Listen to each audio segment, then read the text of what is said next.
ही काळजी, काळजा तुमचा पिच्छा सोडत नाहीयेत का हो?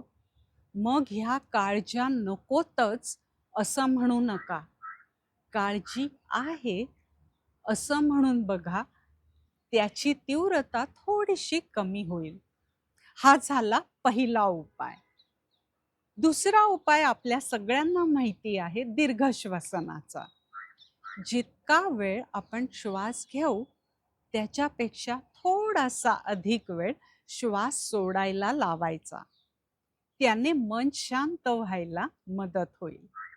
मग तिसरा उपाय, स्वतःला परखडपणे विचारून बघा, एवढ्या सगळ्या काळजांच्या मधली कोणती काळजी किंवा काळजा खऱ्या झाल्या? माझं म्हणाल तर 100तल्या 99 काळजा खऱ्या होतच नाहीत. तुमच्या किती खऱ्या होतात हे इथे सांगा, म्हणजे मग आपल्या सगळ्यांनाच कळेल खरंचच किती काळजा खऱ्या होतात ते.